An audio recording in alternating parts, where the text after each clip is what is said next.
Stock মাৰ্কেটত বিনিয়োগৰ নামত যিসকলে টকা পইচা লৈছে, মই সাধাৰণ ৰাইজক জনাব খোজো যে এনেকুৱা কোনো ব্যৱস্থা নাই। আৰু নোটাৰী পাব্লিক কৰি যি বোলে আমি ইমান % সুদ দিম, এই ধৰণৰ ঘটনা একেবাৰে প্ৰবঞ্চকৰ কাম, ফাঁকিবাজি কাম। যিসকলে ধন বিনিয়োগ কৰিছে তেওঁলোকে নতুনকৈ বিনিয়োগ কৰা বন্ধ কৰিব লাগে।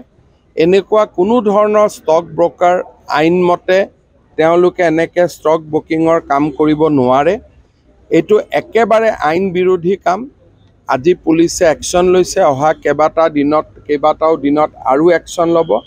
মই ৰাইজক এটাই অনুৰোধ কৰিম যে ষ্টক মাৰ্কেটত কোনোবাই সোমাব খুজিলে তাত ডিমেট একাউণ্ট খুলিব লাগে, তাত এটা পূৰ্ণ ব্যৱস্থা আছে।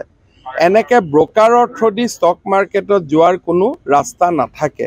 এই গোটেই ব্যৱস্থাটো এটা ফ্ৰড আৰু এটা প্ৰবঞ্চনা। ইয়াৰ পৰা সাধাৰণ ৰাইজ আঁতৰি থাকিব লাগে, নহ'লে এনেই বহুত টকা ৰাইজৰ ওলাই যাব। এই গোটেই এপবিলাকৰ পৰা আমি দূৰত থাকিব লাগে। আৰু এই এপবিলাকৰ লগত যদি আমি পৰোঁ, টকা পইচা যাব, কোনোতো গেৰেণ্টি নাই যে ইয়াত আমি ঘূৰাই টকা পাম। প্ৰথম কেইদিনমান টকা ঘূৰাই দিয়ে, তাৰপিছত নিদিয়া হৈ যায়। সেইকাৰণে ইমান কষ্ট উপাৰ্জিত ধন এইবিলাকত ব্যৱহাৰ নকৰাই ভাল। এতিয়া পুলিচে আনুষ্ঠানিকভাৱে কেছ লৈছে।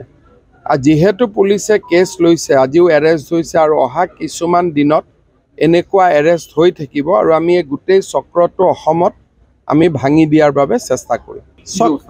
ষ্টক মাৰ্কেটত বিনিয়োগৰ নামত যিসকলে টকা পইচা লৈছে, মই সাধাৰণ ৰাইজক জনাব খোজো যে এনেকুৱা কোনো ব্যৱস্থা নাই। আৰু নোটাৰী পাব্লিক কৰি যি বোলে আমি ইমান % সুদ দিম, এই ধৰণৰ ঘটনা একেবাৰে প্ৰবঞ্চকৰ কাম, ফাঁকিবাজি কাম। যিসকলে ধন বিনিয়োগ কৰিছে তেওঁলোকে নতুনকৈ বিনিয়োগ কৰা বন্ধ কৰিব লাগে। এনেকুৱা কোনো ধৰণৰ ষ্টক ব্ৰকাৰ আইনমতে তেওঁলোকে এনেকৈ ষ্টক ব্ৰকিঙৰ কাম কৰিব নোৱাৰে। এইটো একেবাৰে আইন বিৰোধী কাম। আজি পুলিচে একশ্যন লৈছে, অহা কেইবাটাও দিনত আৰু একশ্যন ল'ব। মই ৰাইজক এটাই অনুৰোধ কৰিম যে ষ্টক মাৰ্কেটত কোনোবাই সোমাব খুজিলে তাত ডিমেট একাউণ্ট খুলিব লাগে, তাত এটা পূৰ্ণ ব্যৱস্থা আছে। এনেকৈ ব্ৰকাৰৰ থ্ৰুদি ষ্টক মাৰ্কেটত যোৱাৰ কোনো ৰাস্তা নাথাকে। এই গোটেই ব্যৱস্থাটো এটা ফ্ৰড আৰু এটা প্ৰবঞ্চনা।